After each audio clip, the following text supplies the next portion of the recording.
자, 이번 시간은 근로기준법에서 첫 번째 강의가 되겠습니다.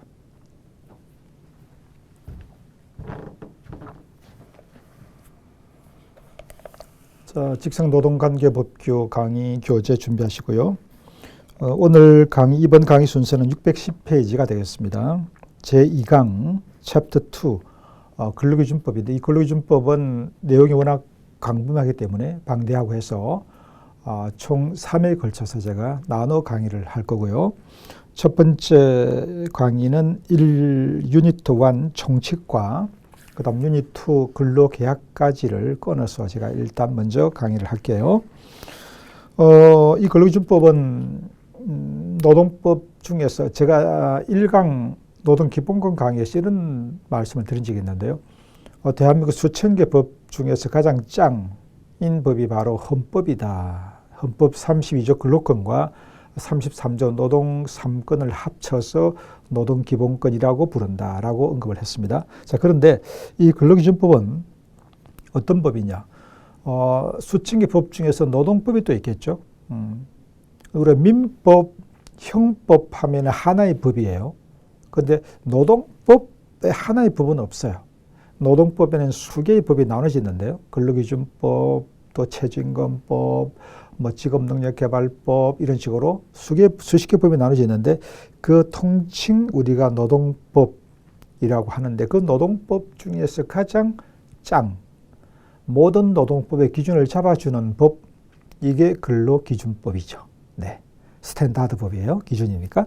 그래서 우리가 노동법을 잘 안다라고 하면은 근로시간, 연장근로, 근로계약 등 이런 게 이제 나오는 걸 잘 알고 있다는 뜻인데 그게 바로 근로기준법이다. 근로자를 채용하고 근로계약을 하고 근로시간을 정하고 임금을 주고 잘못하면 징계나 해고를 하고 하는 이런 관련된 내용이 여기서 나온다. 그렇게 이해하시면 되겠고요. 자, 그러면 이 근로기준법은 두 가지 용어, 근로기준은 뭐에 관한 기준인데요. 그 다음에 기준은 최고예요, 최저예요, 아니면 평균 기준이에요. 이걸 알아야 되겠죠. 첫 번째, 이 근로기준법의 근로기준은 근로조건에 관한 기준입니다. 거기다가 자, 우리 교재 610페이지 맨 위에 근로기준법 근로 다음에다가 근로조건이라고 한번 넣어보시죠. 근로조건. 그러면 근로기준법은 근로조건 기준법이다 이 말이죠. 그럼 근로조건 뭔데요? 밑에 더 알아보기 박스를 보시면 근로조건, 제가 1강 노동기본권에서도 근로조건 잠깐 언급이 되었습니다만 그 32조에 보면 헌법에 근로조건의 기준은 법률로 정한다라고 나왔잖아요. 그죠? 그 법률이 바로 이제 근로기준법 이런 데서 조건을 정한다. 하루 8시간 안에서 연장근로 하면은 50% 더 주고 이런 게 근로조건이 되는 거죠. 자, 근로조건이라고 하면 임금, 근로시간, 휴일, 휴가 이런 것을 정한 것, 이런 것을 근로조건이라고 하는 거죠. 자, 여러분 아마추어와 프로 전문가의 차이가 뭘까요? 우리가 아마추어들은 어떤 걸 길게 설명할 겁니다. 예를 들어서 연차 휴가를 설명하는데 아마추어들은 정확하게 그냥 그런데 들어도 이해가 잘 안 되는 말을 해가면서 아주 길게 설명하겠죠. 그런데 전문가들은 어떻게 할까요? 아주 그걸 간결하고 짧게 그리고 이해하기 더 쉽게 설명한다면 이 전문가일 겁니다. 바로 근로조건 뭐냐? 만약에 아마추어라면은 법을 잘 모르는 사람이라면 그거 있자는 거고 임금, 연차수당, 휴일, 휴가 이렇게 장황하게 설명한다면 전문가는 그걸 한 단어로 딱 줄여서 근로조건이라고 표현할 수 있는 거예요. 이해하셨죠? 네, 근로조건. 자, 그러면 이 근로기준법은 근로조건에 관한 기준법인데 그러면 그 조건의 기준은 무슨 기준? 1번 최고 기준, 2번 평균 기준, 3번 최저 기준. 네, 최저 기준이에요. 자, 최저 기준으로 해야만 보호가 되겠죠. 만약에 최고 기준이면은 최고 그 안에서 정할 수가 있는 거니까 보호가 안 되겠죠. 최저 기준으로 하니까 최저 기준보다 더 그 밑으로 내려갈 수 없고요. 이런 뜻이 되는 거죠. 자, 그러면 근로기준법은 근로조건에 관한 최저 기준법이다. 이렇게 이해하면 금방 캐치가 될 것 같습니다. 자, 그러면 여기에서는 몇 문제 정도 나오느냐? 20문제 노동관계법 규중에서 문제 중에서 대개 2문제, 많이 나올 때는 3문제 정도, 그 정도 보시면 돼요. 그런데 전체 이 내용 분량에 비해서는 많이 나오는 건 아니에요. 그죠? 네. 우리가 노동기본권 제1강은 한 4페이지 정도밖에 안 됐거든, 분량이. 그런데 2문제 정도가 나오는데 이 근로기준법은 내용은 꽤 많습니다. 가장 많죠. 왜냐하면 근로조건에 관한 전반적 기준에 대해서 다 설명하고 있으니까. 그럼에도 불구하고 또 실제 출제되는 문제는 상대적으로 많지는 않은데요. 그리고 어디에서 나오느냐? 이건 어느 특별한 부분이 더 중요하다고 볼 수가 없고요. 전반적인 골고루 나옵니다. 어느 특정 분야에서 출제가 계속되는 게 아니고 아주 뭐 골고루 여기서 저기서 다. 그래서 이 근로기준법은 내용도 중요하지만 우리 학습에서도 어느 한 부분을 놓칠 수가 없는 전반적에서 다 봐야 되는 그런 내용이다라고 이해하고 들어갈게요. 자, 1번 총칙. 우리 총칙이라고 하는 말은 법적 용어인데요. 이 총칙은 어떤 의미일까? 이 법을 왜 만들었는지, 목적, 누구한테 적용하는지, 적용 대상, 이게 쓰는 용어가 어떤 의미인지, 근로자는 다 근로자지 뭐, 나중에 나오겠지만 똑같은 단어인데도 불구하고 각 법에 따라서 근로자의 개념의 정의를 달리합니다. 아시겠죠? 그래서 어떤 용어로 쓸 건지, 누구한테 적용할 건지, 왜 만들었는지 이런 게 나오는 영역을 우리가 총칙이라는 표현을 써요. 자, 1번 근로기준법의 기본 원칙. 이 근로기준법은 어떤 원칙에 의해서 만들어졌는가라는 거죠. 자, 첫 번째, 최저 근로조건을 보장하는 것이다. 아까 그 되었죠. 여기에 나와 있는 조건은 최저이기 때문에 그 밑으로 절대 줄 수가 없다. 어떤 의미일까요? 우리가 이제 전 강의에서 연장근로 하면 연장근로 가산수당이 50% 반을 더 주게 돼 있는데 뭐 여기 10% 더 얹어서 60% 이건 문제가 없어요. 근로조건의 개선이죠. 유리조건 우선 원칙이에요. 그런데 회사 어려워. 요즘 코로나 때문에 회사 어려운 거 알잖아. 해고 안 할 테니까 대신 연장근로 많이 하고 수당은 깎어. 그러면 10% 양보하는 거야? 뭐 10% 양보해서 40%는 주는 거야? 라고 한다면 뭐 더 주는 것은 문제가 안 되는데 해서 40% 받는 걸로 합의, 사인, 지장까지 찍고 도장까지 찍었다고 하더라도 무효. 최저 기준을 위반하는 거예요. 자, 그런 의미가 되겠고, 두 번째는 근로조건은 대등 결정 원칙이다. 당사자가 실질적으로 대등한 조건에서 자유의사로 결정해야 한다. 당연하죠. 기출문제 이렇게 나왔어요. 여기에서 사용자의 의사에 따라 근로조건을 결정한다. 말이 안 되죠. 뭐 서로가 동등한 조건에서 자유의사에 따라서 결정하는 것이지 근로계약을 할 때에 뭐 사용자의 의사에 따라서 말이 안 되는 거죠. 자, 세 번째 재미있는 말이 나왔어요. 강제 근로금지. 강제로 일을 시키지 마 이 말인데 이거 어떤 의미일까요? 여러분 아침에 출근했습니다. 오늘 기분이 안 좋아. 아침에 나올 때 싸우고 나왔어. 그래서 사장님 오늘 저 기분 꿀하니까 저 일 시키지 마요. 왜? 근로기준법에 보면 강제로 일 시키지 못하게 돼 있거든요. 그러다가 잘립니다, 여러분. 여기서 강제 근로금지는 뭐냐면 우리가 기본적으로 근로계약을 할 때에 하루 8시간, 9시 출근, 6시 퇴근, 8시간 근무한다면 근무 시간 중에는 직무에 전념하고 충실할 의무가 있어요. 시키는 대로 해야 되고요. 물론 법태들 안에서 하는 거지만 여기서 강제 근로라고 하는 것은 뭐냐면은 이런 거죠. 내가 그만두고 싶어서 사표 냈는데 사표 처리 못하니까 계속 근무해. 나 1년 계약했잖아. 한 달밖에 안 됐어. 더 근무하고 가. 이런 게 일종의 강제 근로예요. 또 연장 근로. 자, 내가 아침 9시 출근해서 오후 6시 퇴근을 하는데 상사가 1시간 연장하고 가. 이 연장 근로는 본인의 동의를 얻어야 하는데도 불구하고 강제로 무조건 퇴근 못해. 이런 게 강제 근로인 거예요. 아셨죠? 당연히 하게 하면 안 되는 거고. 네 번째, 폭행금지. 때리지 마라. 당연한 거 아니에요. 때리면 안 되잖아요. 그런데 굳이 뭐 노동법인 근로기준법에서 폭행 때리지 말라고 안 해놔도 우리가 형법이라는 법이 있죠. 형법에서도 폭행하면 처벌되게 돼 있어요. 그런데 형법에 나오는 폭행과 이 근로기준법, 노동법에 나오는 폭행은 의미가 다릅니다. 어떤 게 다르냐면요. 우리 일반 폭행에서는 반의사불벌지가 안 해요. 내가 싸우고 서로 한 대 치고 받았어요. 그래서 뭐 내가 그냥 나도 한 대 때렸고 나도 맞았으니까 맞았고 때렸으니까 그냥 문제 삼지 않겠다 뭐 끝나는 거예요. 그런데 노동법에서의 폭행은 반의사불벌, 내 의사에 반해서 벌하지 않는다는 게 적용이 안 돼요. 반의사불벌죄. 이게 뭐냐면은 내가 처벌 원치 않아도 제3자가 고발할 수도 있다. 누가 때린 거죠? 이 노동법상 폭행은 그 누가 사용자가 위에서 아래로 때린 걸 말합니다. 이해하셨죠? 부하가 상사를 때린 건 여기에 해당되지 않아요. 뭐 때려도 괜찮아요. 마음에 안 들면 한 대 때려. 자, 우짜가 이야기예요.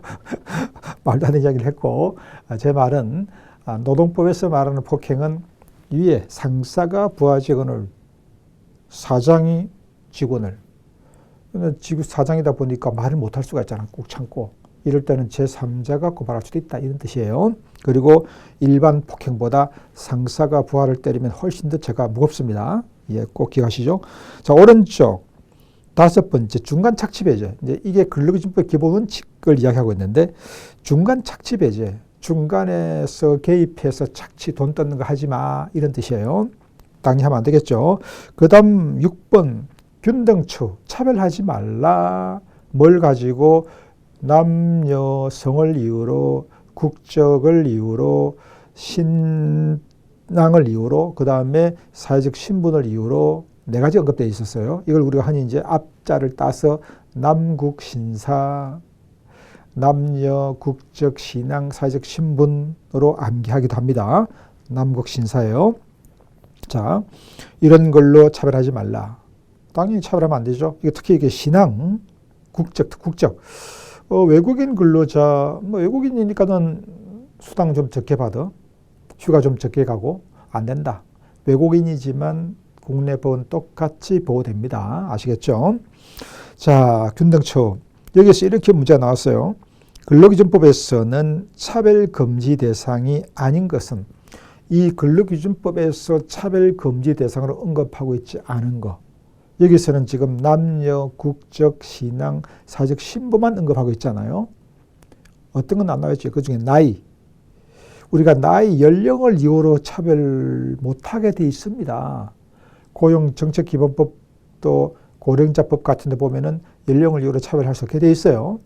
그런데 이 근로기준법 제6조 균등처 조항에서는 나이가 언급이 없다는 이야기예요. 그렇다고 나이를 이유로 차별하면 된다는 뜻은 아니죠. 아니지만 이 조항에서 언급하고 있는 것은 4개밖에 없다. 제가 1강에서 이런 언급을 말씀드린 적이 있습니다. 노동법의 문제는 상식으로 푸는 게 아니다. 상식적으로는 그거 맞는 것 같은데 그거 그렇게 해야 되는 거 아니야? 라고 생각이 들더라도 법의 문제는 법에 나와 있는 그대로 푸는 거예요. 그대로. 나이도 차별하면 안 되는 거 아니에요? 그렇지만 근로기준법에 언급하고 있지는 않다는 거.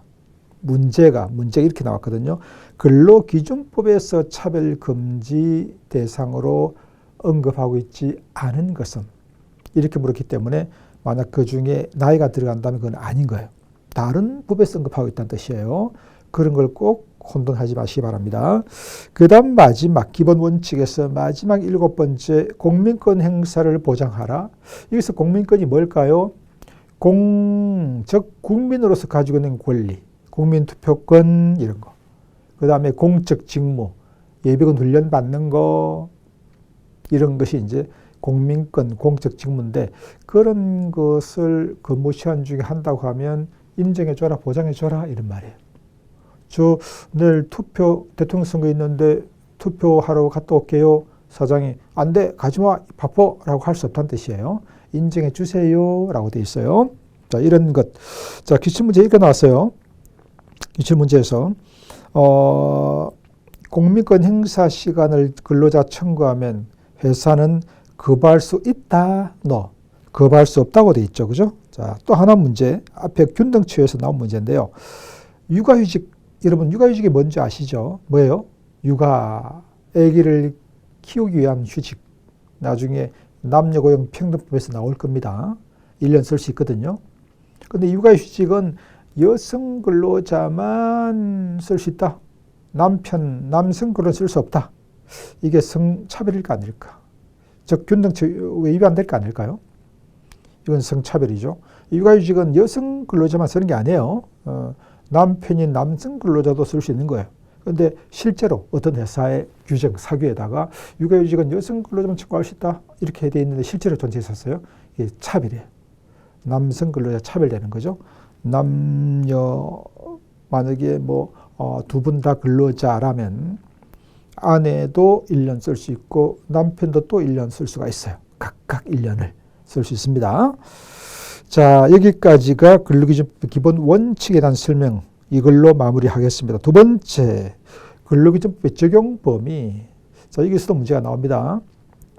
기출 문제 나와 그 표시되어 있죠. 이 근로기준법은 누구한테 적용되는가? 거기 보면 전부 적용 대상, 5명 이상인 회사는, 근로자가 5명 이상인 회사는 다 적용된다 이 말이에요. 그런데 재밌는 것이, 그러면 4명 이하는 적용이 안 되는 거예요. No. 4명 이하는 일부 적용이 안 되는 게 있어요. 다시 또 이렇게 말할 수 있겠죠. 이 근로기준법은 1명 이상 모든 사업장에 적용되는 법인데 그 중에서 4명까지 회사인 경우에는 조금 적용이 안 되는 게 몇 개 있다 조항이, 뭐 이런 의미죠. 그러니까 5명 이상은 전부 다 적용되는 거고 4명 이하는 일부는 적용이 안 되는 게 있다. 이게 진짜 문제가 나오는 거죠. 다음 중 근로자 4명 이하인 회사에 적용되지 않는 것은, 이런 식으로 문제를 낸다. 자, 거기 보면 색깔 표시해놨죠. 일부 적용 대상에서 정당한 이유가 없는 해고 금지. 무슨 말일까요? 우리가 회사장이 지금 보고 너 당신 다음 내일부터 나오지 마요. 왜요? 이유가 뭐예요? 해고 이유가 뭐예요? 그냥 인상이 마음에 안 들어. 마음에 안 들어 그냥 나오지 마. 명백히 부당한 해고입니다. 우리가 해고는 함부로 시킬 수가 없는 거예요. 회사가 근로자를 그만두게 하는 것이 법으로 해고인데 해고는 반드시 정당한 사유가 있어야 돼요. 인상이 안 좋아? 정당하지 않죠. 너무나 주관적 판단이잖아요. 자, 이건 부당한 해고입니다. 그런데 4명 이하인 조그만 회사인 경우에는 정당한 해고의 사유가 없어도 언제든지 근로자를 그만두게 해도 문제가 안 돼요. 법적으로. 물론 이 의미가 마음대로 자른다 뭐 이런 하라는 의미는 아니지만 해고 사유가 없어도 사장이 뭐 사정상 그냥 내일부터 나오지 않아도 되겠습니다라고 하더라도 이걸 부당한 해고로 다툴 수가 없다는 뜻이에요. 그럼 부당한 해고로 다툴 수 있는 것은, 제한되는 것은 해고가 5명 이상일 때 이런 뜻입니다. 그러나 조그만 동네 편의점, 뭐 미장원, 음식점 같은데 근로자, 사장은 빼고요. 사장은 근로자 아니거든요. 일반 근로자가 5명 이상인 경우에만 적용되는 게 해고의 제한, 이런 거다. 그 다음 또 보면 근로시간 제한. 우리가 하루는 8시간이고요. 한 주는 40시간 안에서 계약을 해야 돼요. 그걸 넘어가면 연장 근로가 되고, 연장 근로 하면 임금을 반 더 줘야 돼요. 1.5. 이것도 5명 이상일 때만 적용되는 거예요. 5명이 안 되면 적용되지 않습니다. 이런 의미고요. 그 다음에 뭐 나와 있는 가산임금. 우리가 휴일 근로 하면은 휴일 근로 가산임금역 연장 근로처럼 반 더 줘야 되거든. 10,000원이 15,000원 줘야 되는데 역시 이런 가산임금, 휴일 근로, 연장 근로, 가산임금도 근로자가 5명 이상일 때만 적용된다라고 이해할 수가 있겠습니다. 아셨죠? 자, 그 다음에 적용 제외 대상은, 이건 뭐냐?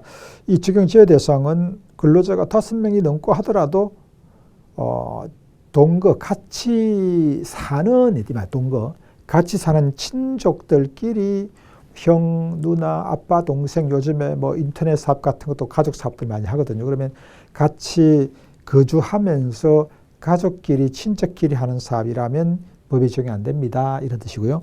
그 다음 가사 사용인, 우리가 가사 도우미, 개인 집에서 당연히 임금을 주고 하루 일당 얼마 주고 하면 어떻게 보면 근로자인데 고용돼서 일을 하고 돈을 받으니까. 그러나 뭐 개인 가정집에서 이렇게 고용되는 것까지 법이 적용되기가 참 쉽지가 않거든요. 그래서 이런 대상은 법 적용이 되어야 됩니다. 현재.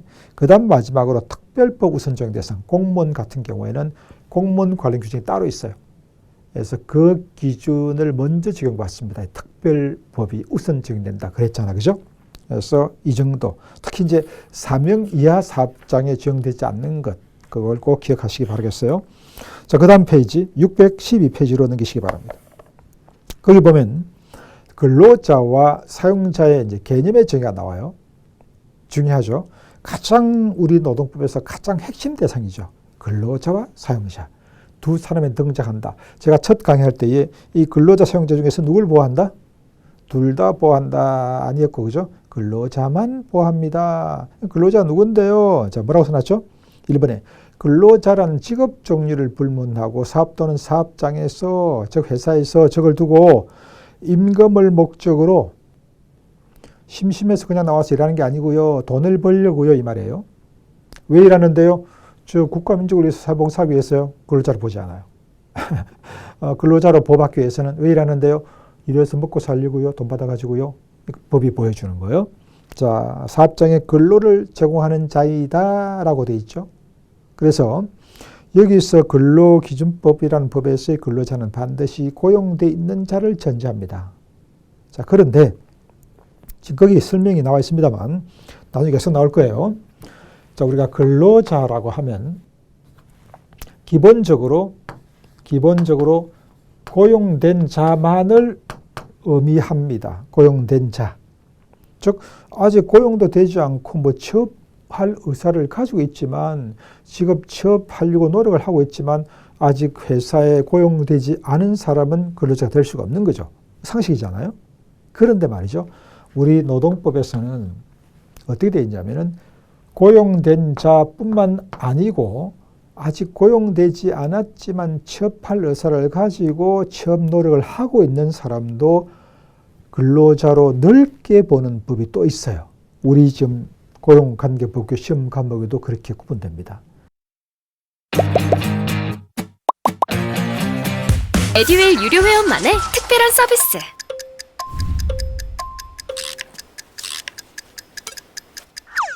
하치하차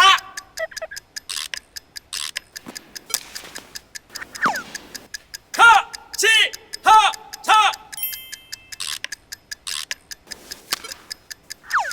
정답! 같이 하자 친구야 에듀윌 유료 회원!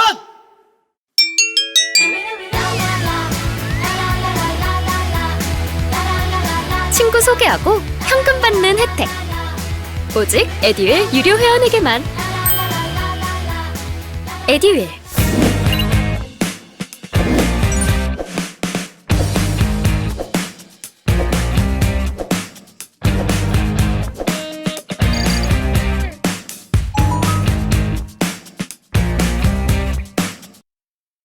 그래서 이제 문제가 잘 나오는 거죠.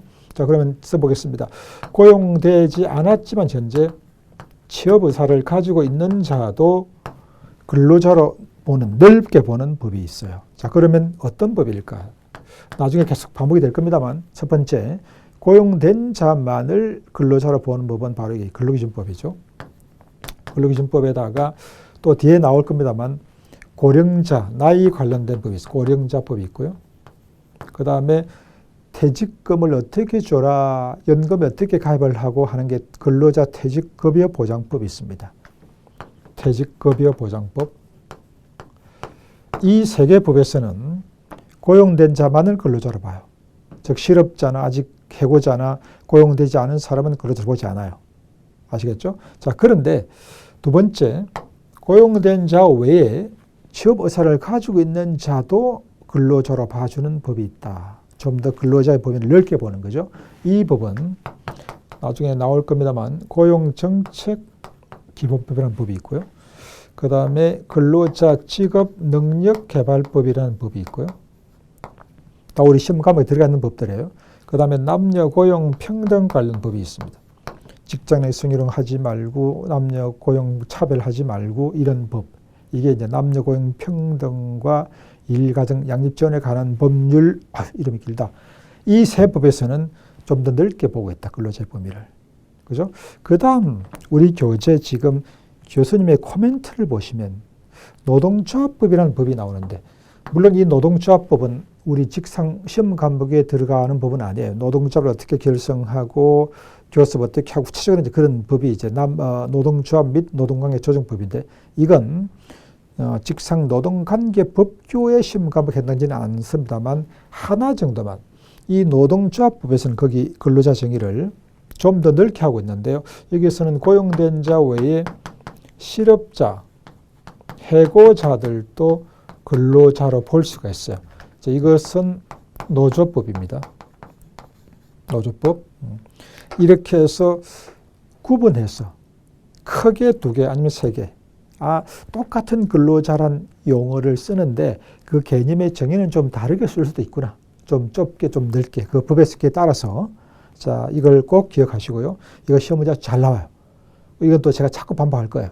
이때 관련 법 설명할 때 또 제가 반복을 또 할 거니까 그렇게 이해하시기 바라겠습니다. 자, 그러면 612페이지 위에 근로자와 사용자에서 첫 번째 근로자. 근로자란 직업 종류를 안 따진다. 육체 노동을 하든 정신 노동을 하든 나가서 영업을 하든 앉아서 사무를 보든 뭘 하든 그걸 따지진 않고, 뭘 따진다고?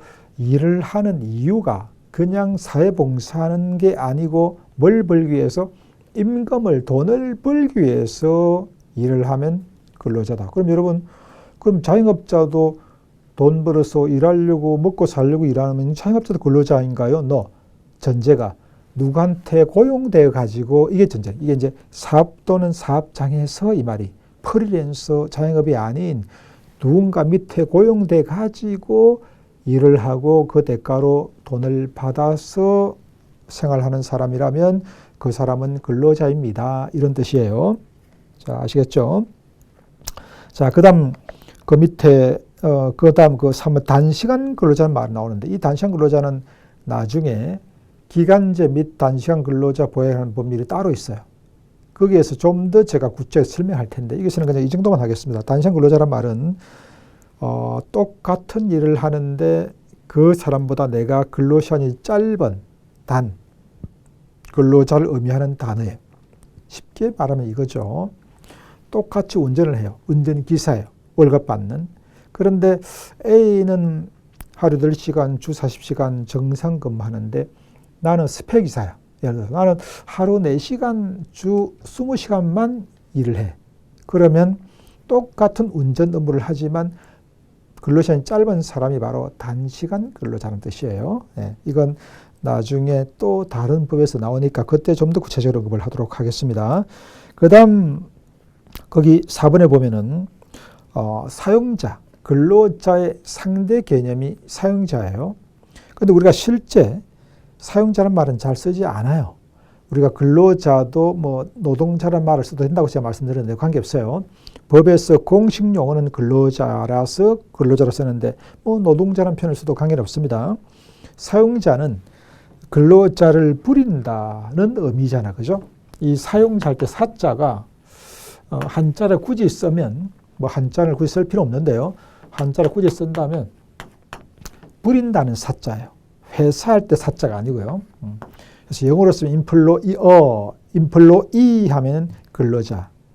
근로자를 부리는 인플로이어 하면 이제 사용자라는 표현인데, 이 법적인 용어입니다. 우리는 실제로는 회사, 뭐 어떤 관리자 또는 사업주, 오너, 뭐 짱, 뭐 이런 말 쓰지, 뭐 사용자 말은 잘 안 쓰지만 법상 용어이다. 근로자의 상대방을 사용자로 부른다. 그러면 사용자는 누군데요? 거기 이에 대해서는 아직 구체적으로 문제를 낸 적은 없습니다만 사용자는 3사람이 있어요. 거기 사업주, 사업 경영 담당자, 사업들을 생의하는 자 이런 말인데, 그게 이제 회사를 표현하는 사용자다 이런 말인데, 여기 사업주란 말은 현대자동차의 사업주 누구일까요? 현대자동차 자체가 법인이거든. 법인, 법적인 인간, 사업주란 말이에요. 개인 기업이면 개인 회사 그 사장이 사업주고, 이런 놈. 사업 경영 담당자는 뭐 회사 임원 이런 사람들, 매니저, 간부 이런 사람들을 의미한다고 보시면 되겠고요. 사업경영주로 임원을 말하고 근로자 관한 사항에 대해 사업주를 위하여 행위하는 자, 회사를 위해서 행동하는 사람이 주로 매니저, 관리자 이런 사람들을 의미한다. 이렇게 이해하시면 되겠습니다. 그 정도. 자, 여기에서 주로 나온 기출 문제를 제가 한번 언급을 하면 자, 근로기준법의 근로자 개념과 노동조합법의 근로자 개념은 동일하다. 맞다 틀리다? 틀렸죠. 자, 다시 와보겠습니다. 근로기준법의 근로자는 고용된 자만을 의미하잖아요. 근데 노조법의 근로자는 고용된 자 외에도 실업자, 해고자도 근로자가 되거든. 즉 실업자, 해고자도 노동자를 만들 수가 있어요. 이런 뜻이에요. 자, 동일하지 않죠. 틀린 거고요. 또 다른 보기를 보겠습니다. 사무직, 판매직은 근로자가 아니다. 우리 기출문제 중에서 사무직, 판매직은 근로자가 아니다. 말도 안 되죠. 근로자는 꼭 육체노동하는 사람이 근로자인가? 아니고요. 사무직, 판매직 당연히 근로자고요. 근로자란 말은 직업등을 따지지 않고 임금을 목적으로 사업 또는 사업장에서 근로를 제공하면 다 근로자거든. 세 번째, 자, 이런 문제도 있었습니다. 근기법상, 근로기준법상 근로자란 고용된 자와 취업 의사를 가진 자를 말한다. 근기법의 근로자는 고용된 자만을 말합니다. 문제 이렇게 또 나와요. 자, 마지막 하나 더. 근기법상, 이거는 빼겠습니다. 이거는 뭐 좀 더 이건 뭐 안 될 것 같아요. 어쨌든, 똑같은 근로자란 용어지만 법에 따라서 조금씩 개념을 달리하고 있다는 걸 꼭 우리가 물에 넣어놓겠습니다. 자, 그 다음, 유닛 2, 근로계약을 보겠습니다. 근로계약. 이 근로계약이라고 하는 것은 어떤 거냐? 근로계약을 체결한다. 그 다음에 근로계약이 끝난다는 말은 뭐냐? 체결은 채용하는 거죠. 사람 뽑을 때에 어떻게 법을 지켜라. 그 다음에 근로계약의 종료, 사람 내보내거나 그만둘 때 어떻게 법을 지켜야 된다. 이런 것이 나오는 조항이에요. 아셨죠? 근로계약의 체결과 종료, 채용과 해고 이렇게 이해하실 수가 있겠습니다. 자, 그러면 1번 근로계약 체결할 때, 즉 사람 뽑을 때에 채용할 때에 어떻게 보호하게 돼 있느냐. 근로계약을 마음대로 못하게 돼 있어요. 첫 번째 나와 있는 게 근로조건을 명시하게 되어 있습니다. 자, 612페이지 가로 1번 근로조건의 명시. 자, 그럼 근로조건이 뭔지는 앞에서 나왔잖아요. 근로조건, 임금, 근로시간, 휴일, 휴가 며칠 주고 휴일 며칠이고 임금을 얼마 주고 어떻게 주고 언제 주고 이런 게 다 근로조건이에요. 이걸 반드시 명시해 줘야 한다. 알려주라는 뜻이잖아요. 명시는. 그런데 이 명시는 두 가지로 구분됩니다. 거기 박세 교수님의 코멘트를 한번 보시면 명시에서 그냥 명시와 서면으로 명시하는 것이 구분되어 있는데요. 자, 알려주는데 구두로 알려줘도 되는 게 있지만 반드시 서면에 종이에 적어서 알려줘야 되는 것도 있어요. 이걸 구분하시기 바랍니다. 어떤 거냐면 자, 직원 채용할 때에 여러분 일하는 이유가 뭐예요? 아까 뭐 사회봉사도 있지만 가장 중요한 건 돈 벌려고 하는 거죠. 그죠? 왜? 근로를 제공하고 임금을 목적으로 한다는 것은 임금으로 먹고 산다는, 생활한다는 의미가 되는 거잖아요. 그러면 가장 중요한 임금인데, 자, 막 연봉 계약을 한다고 합시다. 그러면 사장이 연봉은 얼마를 드릴까요? 우리 이때 많이 불려야죠. 얼마를 부를까? 한 6천 주시죠, 6천. 월급 500대죠, 그죠? 10이 나누면. 월급 500, 6천. 사장님이, 오케이. 아니, 뭐 좀 깎을 줄 알았는데 그냥 다 주겠다네.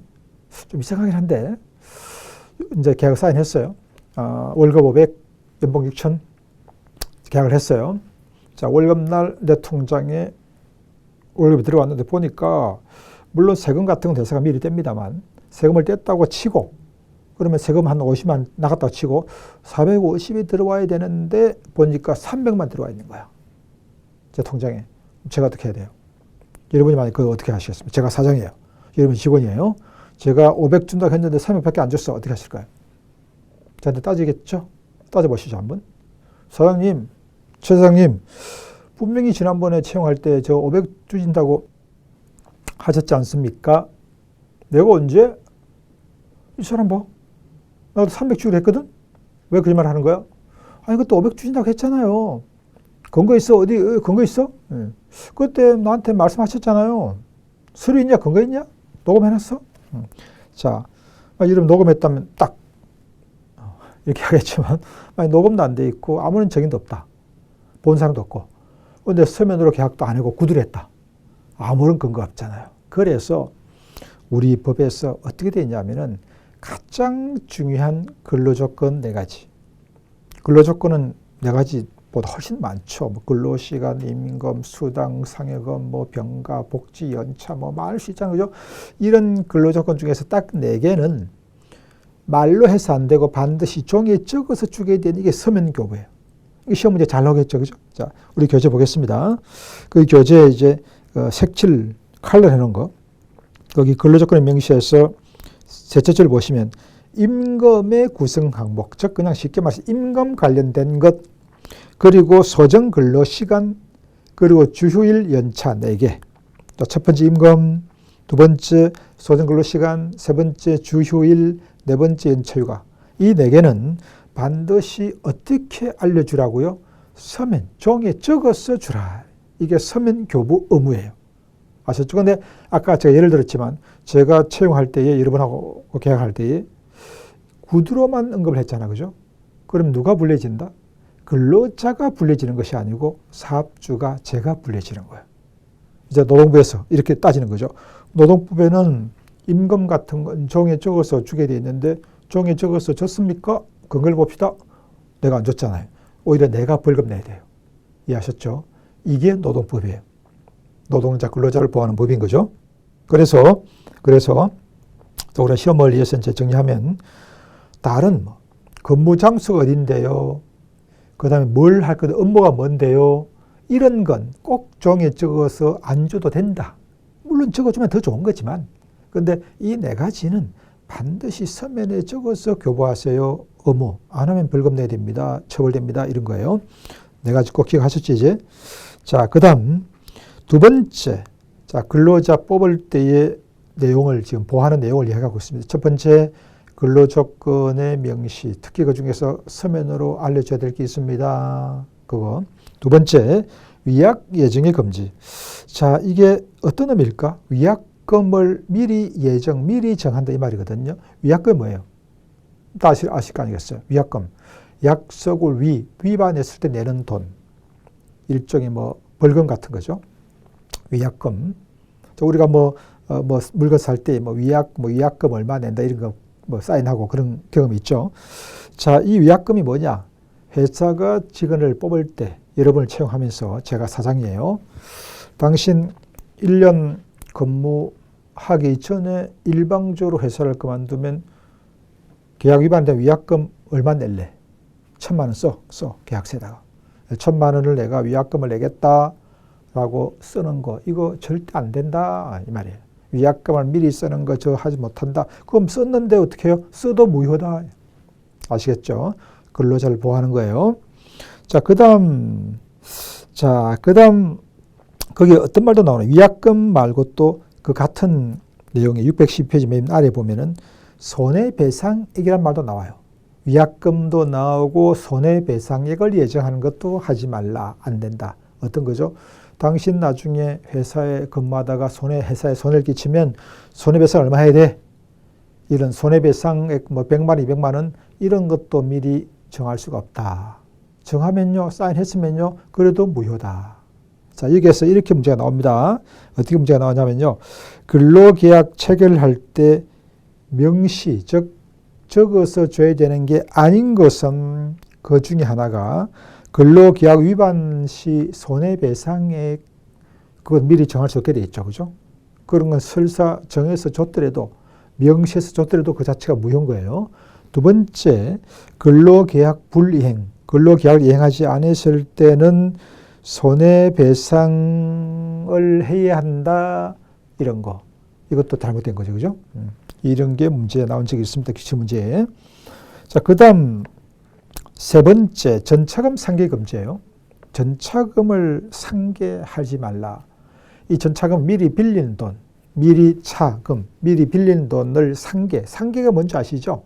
상계는 내가 줄 게 있고 받을 게 있으면 굳이 주고받을 필요가 없으니 퉁치는 거. 내가 100만 원 빌렸어요. 그것도 100만 원에 줄 게 있어요. 다른 걸로 또 옛날에. 그러니까 주고받을 필요 없이 우리 그냥 퉁치자. 이게 법적인 용어로 상계. 서로 계산할 게 있자 해서 그냥 퉁친다는 말인데, 자, 이게 뭘까요? 근로자가 회사한테 빌린 돈이 있을 수가 있어요. 회사가 내 월급을 다 안 주고 근로계약을 처음 채용하면서 계약서에다가 만약에 그런 돈이 있으면 월급에서 깐다, 상계 제한다, 이런 걸 할 수 없다 그 말이에요. 임금은 전액을 다 줘야 돼요.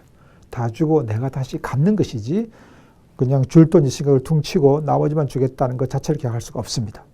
아셨죠? 마지막 네 번째, 강제 근로 금지. 강제 저금 금지. 강제 근로 금지는 아까 기본 원칙에 나왔고, 여기서는 강제 저금. 어떤 걸 말하죠? 월급이 300인데 그 중에 10% 30만 원은 무조건 회사 적금 넣어 놓는다. 그 통장 회사 갖고 있는다. 이런 식으로. 실제 요즘에 이런 거 없는데 과거에는 이게 꽤 많았는데요. 왜 그랬을 것 같아요? 그리고 통장 회사 가지고 있는 거예요. 자동으로 적금 넣어놓고 통장 회사 가지고 있고. 왜? 함부로 회사 그만 못 두게 하는 일종의 압박수단인 거예요. 그런 걸 못하게 되어 있습니다. 요즘 이런 거 하지도 않는데요. 자, 기출문제에서 이렇게 나왔습니다. 기출문제에서 기본급의 10%를 사내 예금으로 회사가 관리한다? 안 된다. 이게 전형적인 강제 저금 조항이에요. 자, 이렇게 해서 근로계약 체결할 때, 즉 근로자 뽑을 때에 근로계약서 쓸 때에 이런 거는 해도 무효하면 안 돼. 이런 거예요. 근로자 보호해 주는 거죠. 자, 그 다음 두 번째, 해고. 이제 근로계약이 끝날 때 해고시킬 때에 어떻게 해야 된다. 함부로 해고 못하고 이런 뜻이죠. 자, 그럼 해고를 보겠습니다. 해고의 제한. 사용자는, 그거 나오죠. 근로자에게 정당한 이유 없이 해고, 휴직, 정직 이런 걸 못 시킨다. 그러면 역으로 말하면 정당한 이유가 있으면 할 수는 있는 거죠. 네. 나오지 마세요. 왜요? 그냥 하루 쉬라는 거예요. 그게 아니고 영원히 나오지 마요. 이게 해고거든요. 왜? 이유가 뭔데요? 그냥 뭐 마음에 안 들어요. 아니, 구체적으로 이유가 뭔데요? 그건 이유는 없고 그냥 나오지 마. 이거 부당해고죠. 그래서 공금 횡령, 재규칙 몇 조 위반, 이력서 허위로 기재 속이고 들어왔잖아. 풍기문란, 뭐 정당한 지시 위반, 이런 뭔가 사유가 있어야만 우리가 징계, 감봉, 정직, 나가, 세고 같은 거 할 수가 있다 이 말이죠. 그런 의미고요. 그 다음 두 번째에 보면 해고 사유가 있어도 해고를 할 수 없는 기간이 있습니다. 이건 참 근로자를 강하게 보호하는 거죠. 출산휴가 기간과 그 후 30일. 우리 출산휴가는 기본 90일이잖아요. 그죠? 쌍둥이 출산은 120일이지만 기본은 90일. 그리고 그 후 30일. 그 다음 육아휴직 기간 1년. 하는 그 기간 동안, 그 다음에 업무상 부상, 우리가 흔히 산재라는 표현을 씁니다. 일을 하다가 병에 걸리거나 다쳐서 치료하고 있는, 요양하고 있는 그 기간과 그 후 30일은 해고 사유가 있어도 해고를 못 시키게 돼 있어요. 그럼 언제 어떻게 하라고요? 그게 다 끝나고 나서 해고를 하세요. 왜? 근로자를 보호해주기 위해서. 이게 우리가 다른 말로 절대적 해고 금지 기간이라는 표현을 쓰는데 딱 세 가지. 출산휴가 기간과 그 후 30일. 그 다음에 육아휴직 기간, 그 다음에 산재로 인한 요양기간과 그 후 30일. 이 경우에는 그 기간이 지나서 해고를 하셔야 합니다. 이런 뜻이 되겠어요. 자, 그 다음 밑에 가로 2번 보십시오. 해고의 서면 통보인데요. 서면 통보, 이 무슨 말이냐. 자, 해고의 사유가 발생했어요.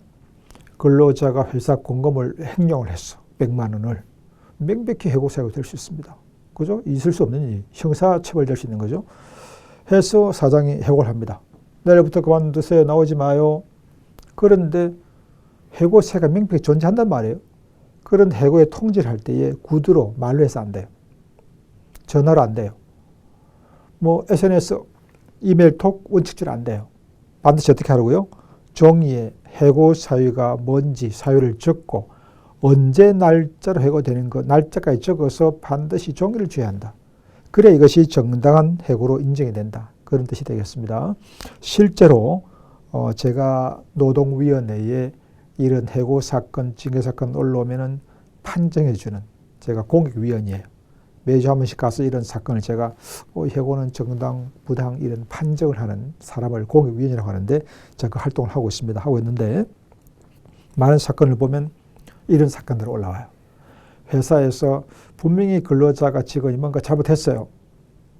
이력서를 허위로 기재하고 들어갔거나 속이고 해서 해고를 하는데 서면에 적어서 안 하고 그냥 홧김에 당장 그만둬 나오지 마 이 말로 하면 이게 부당 해고가 돼요.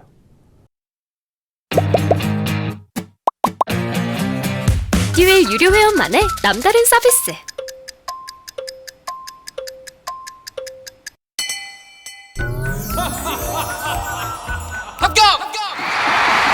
합격하고 돈도 받는 혜택.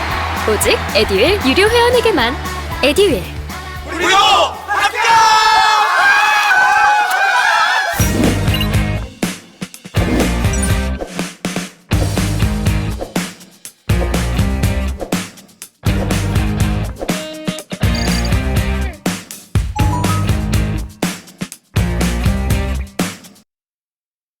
그러면 해고 기간 동안 임금을 다 줘야 되고요. 근로자가 다 복직도 할 수가 있어요. 그래서 반드시 해고할 때는 서면에 적어서 주게 되어 있다는 것, 자, 그걸 기억하시고요. 그 다음 가로 3번의 해고 예고입니다. 해고에서 문제가 나면 주로 여기서 많이 나와요. 해고 예고. 자, 여러분 이 정도는 알고 있죠? 회사가 직원을 해고할 때는 적어도 며칠 전에 알려줘야 한다? 네, 30일. 이건 알고 있을 겁니다. 우리 흔히 한 달 전이라고 하는데 정확히 한 달 30일이에요. 무슨 말이죠? 오늘 회사에서 근로자 A에 대해서 해고를 결정했어요. 그럼 알려줘야 되지 않겠어요? 이게 예고예요. 그런데 이걸 적어도 한 달 30일 전에 알려주라는 뜻입니다. 즉 오늘 해고를 알렸다. 그러면 통지를 했다. 그러면 오늘자로 내일자로 바로 해고되는 게 아니고 30일이 지나서 한 달 뒤에 해고된다는 뜻이에요. 30일 전에 미리 알린다는 의미가 30일 지나서 해고된다는 뜻하고 같은 말이잖아요. 그죠? 왜 그랬을까요? 근로자도 다른 회사 취업도 알아봐야 될 것이고 또 업무 인수인계도 해줘야 될 것이고 등 해서 그 정도 기간을 두고 있다는 거죠. 자, 그런데 회사 입장에서 보면 어차피 이 사람은 지금 한 달 뒤에 해고될 사람입니다. 그만둘 사람이에요. 잘못해서 그것도. 그런데 한 달 동안 같이 직원들하고 같이 근무를 한다. 맨날 출근하고 얼굴 본다. 불편할 수가 있습니다. 그래서 이렇게 할 수가 있어요. 그냥 한 달치 임금을 미리 줄 테니까 이거 받아서 가시고 그냥 아예 내일부터 나오지 마요. 라고도 할 수가 있어요. 이걸 우리가 해고수당이라고 합니다. 해고수당 30일치. 이제 통상임금인데 뭐 통상이 뭔지는 나중에 또 우리가 강의할 거고요.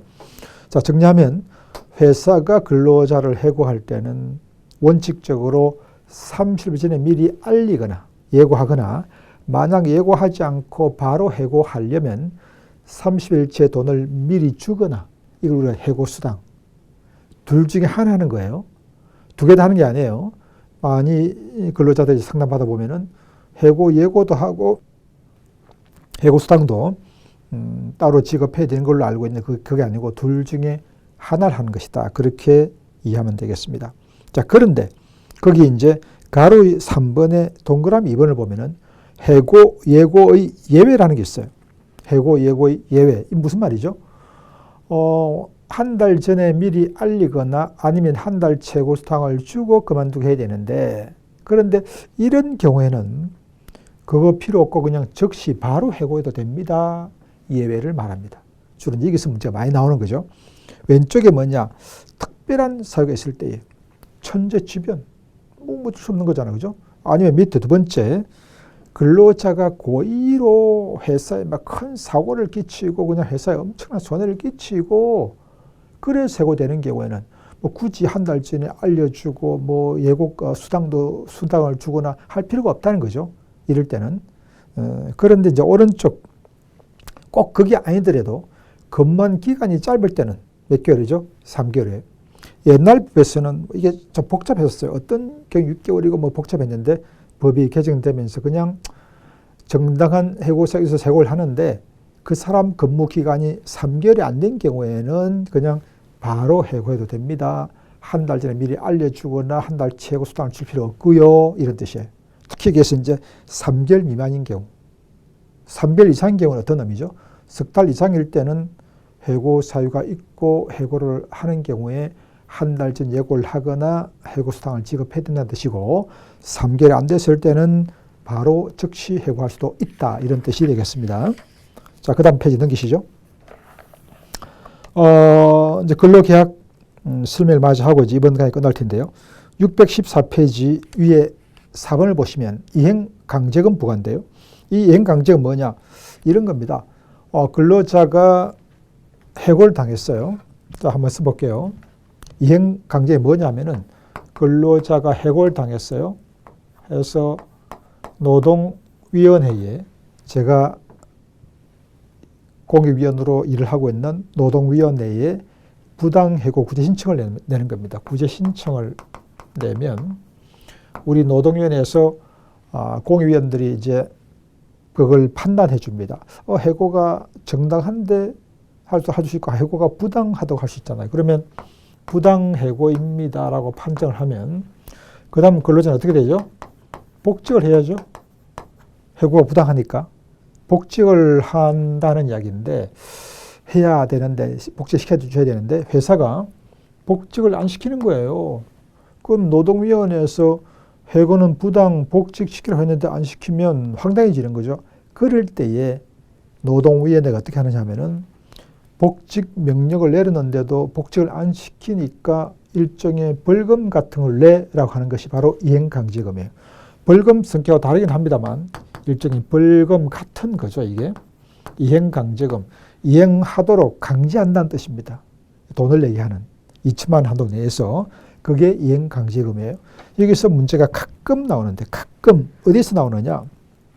거기 동그라미 5번에 보면은 노동위원회는 구제명령을 받은 자가 구제명령을 이행하면 새로운 이행강제금을 부과하지 않되 구제명령을 이행하기 전에 이미 부과된 이행강제금은 징수해야 한다. 무슨 말이죠? 자, 부당해고로 판정이 되고 복직을 시켜야 되는데 안 해서 노동위원회에서 이행강제금 내 500 강제금 내라고 이미 부과를 했는데 그러니까 이제 회사가 복직을 시켰어. 그러면 복직시켰으니까 이미 부과한 이행강제금은 이제 안 내도 되는 거냐? 아니다. 복직시키기 전에 이미 명령 내린 강제금은 납부 다 해야 된다. 회사가 이런 뜻이에요. 그런데 시험 문제에서 어떻게 나오느냐? 이렇게 나왔어요. 이 경우에 이제 복직을 시켰다면 이행강제금, 부과된 이행강제금은 2분의 1만 징수한다. 2분의 1만 납부해도 된다. 이런 식으로 문제를 냈는데 아니에요. 이미 부과된 이행강제금은 복직시켰더라도 다 내야 된다. 이런 뜻이 되겠습니다. 자, 그 다음 밑에 가로 5번에 금전보상제. 이게 뭘까요?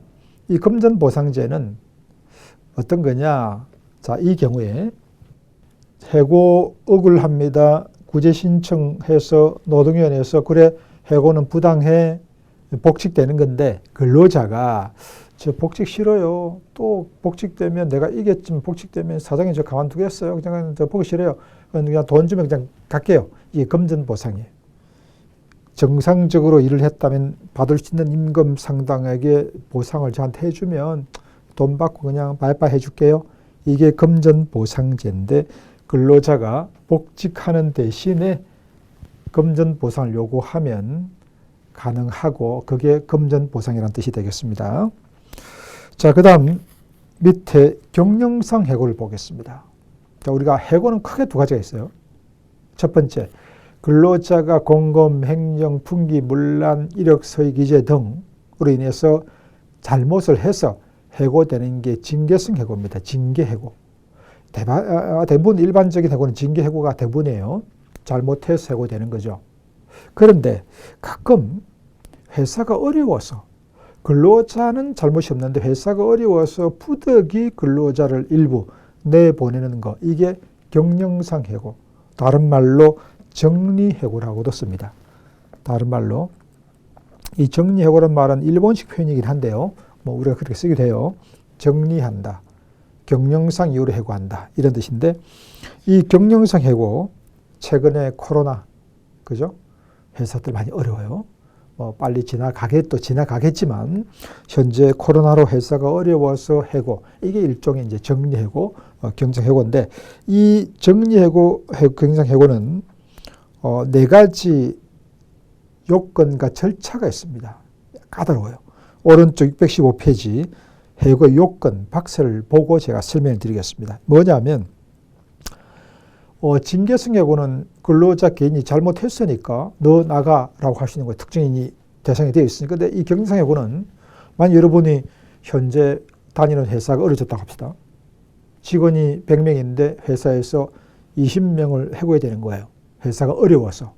그러면 20명은 누구를 내보낼까? 참 애매한 거죠. 어떻게 이걸 해야 되느냐? 4가지 요건 절차를 지켜서 한다는 뜻인데, 첫 번째, 긴박한 경영상 필요가 있느냐? 이게 무슨 말이죠? 근로자 잘못이 없는데도 불구하고 근로자를 내보낼 수밖에 없는 이유가 있어요. 회사가 어려운 게 뭐예요? 그냥 회사가 어려워요. 이런 걸로 안 되고 구체적으로 이제 입증이 돼야 되는 거죠. 영업 적자가 지금 심각해서 자본금이 이렇게 잠식이 됐어요. 매출액이 없어요. 지금 회사가 부도 날 상황이에요. 아니면 부도가 났어요. 이런 거. 이런 게 입증이 돼야 이게 긴박한 경상 필요가 있다고 봐주는 거죠. 그냥 좀 어려운 것 같아요. 이걸로는 안 되는 거고요. 두 번째, 자 그러면 긴박한 경영상의 필요가 있네요. 사유가 생겼네요. 코로나로 매출도 제로고 당분간 나아질 기미도 없고 임금비는 계속 나가야 되고 더 이상 회사가 버티기 어려운데요.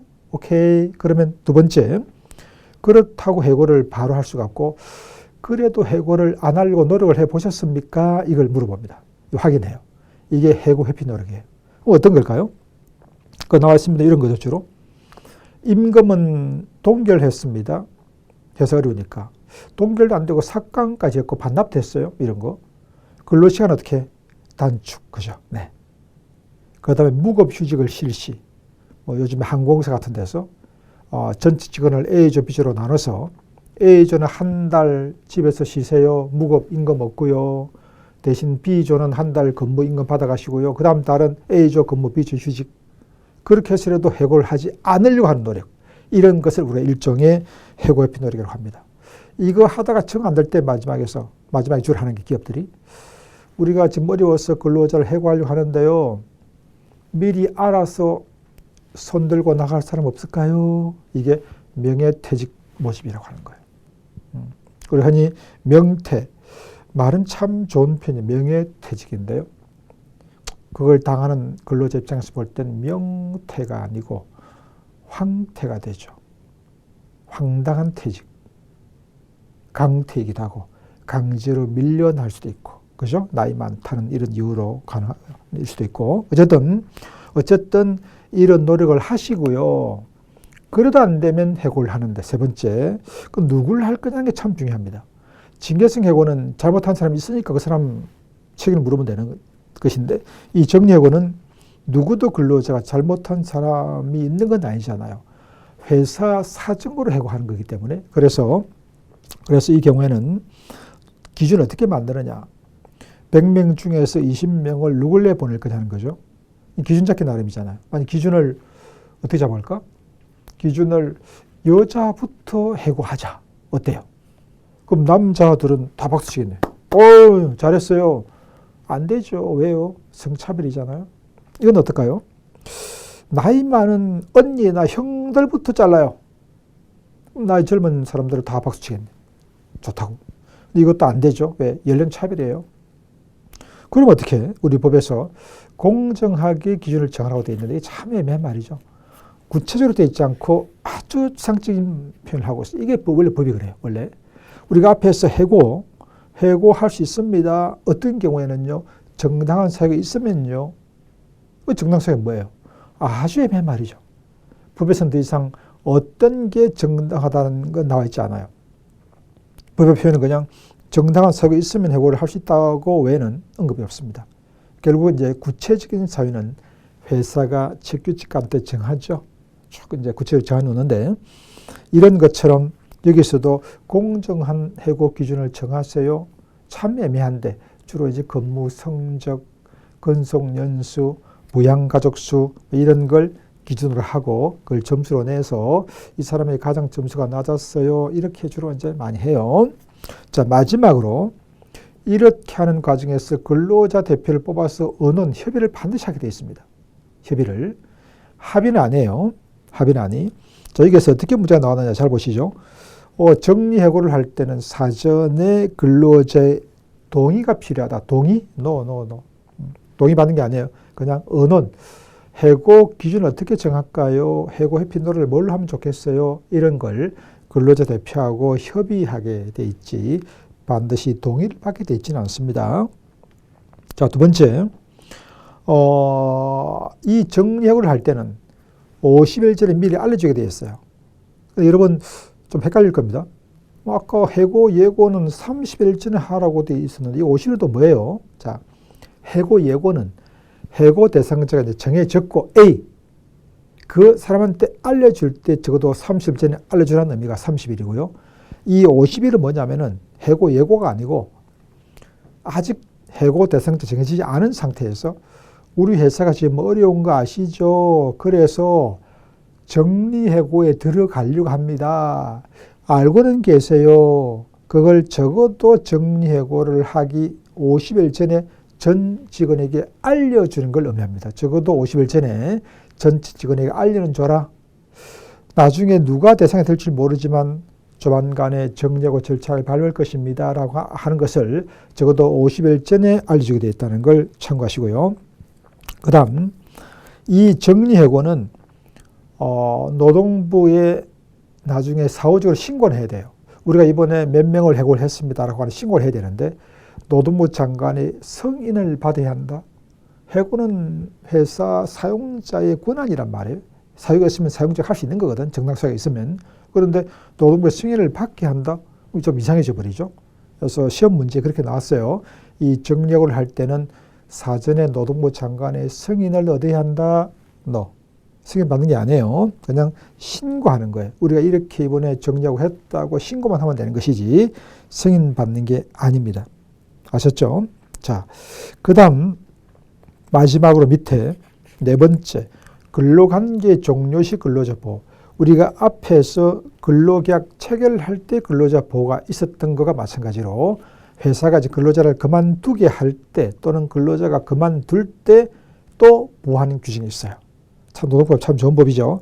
첫 번째 금품청산 무슨 말이죠? 근로자 그만두면 1년 됐으면 퇴직금도 받아야 되고 그동안 일한 월급도 받아야 되고 등등 회사 적금 해놓은 거 있으면 적금도 받아가야 되고 이런 소위 금전은 14일 이내에 무조건 줘야 돼요. 그 말이에요. 그만둔 날로부터 14일 이내에 전액을 지급하세요. 당사자 합의가 되면 연장은 가능해요. 합의가 안 되면 무조건 14일 이내에 지급해야 합니다. 만약 못 주면 그리고 합의도 안 되고 하면 이자를 20% 줘야 돼요. 20%. 고리죠. 만약에 받을 확률만 있으면 늦게 받는 게 좋겠다. 20% 이자를 받을 수 있으니까. 어쨌든 14일 가로넣기도 나옵니다. 14일 이내에 전액을 지급해야 된다. 원칙적으로. 두 번째 사용증명서 교본데 이 사용했다는 증명서 우리가 흔히 경력증명서 같은 거예요. 다르게 말하면 법적인 용어는 사용증명서인데 내가 다른 데 취업하려고 하니까 그쪽 회사에서 전 직장 근무했던 경력 운전 경력이 상담 경력이 5년 차라고 하는데 알 수가 없다는 거죠. 그래서 실제 했다는 그 재직 증명서를 좀 제출해 주세요. 이게 사용 증명서예요. 그런데 이 문제가 주로 어떻게 나오냐면 거기 더 알아보기에 나와 있죠. 시험 문제 이렇게 나와요.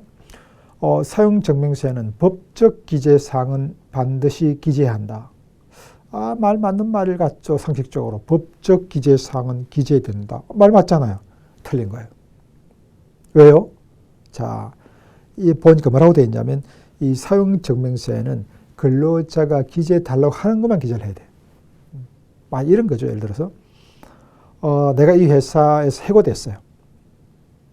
A라는 회사에서. 해고세가 뭐냐? 내가 팀장을 때려가지고 이빨이 나가서 그걸로 내가 잘렸어. 다른 회사를 지금 가려고 해요. 다른 회사에서 그쪽 회사 근무했던 사용증명서를 떼오래.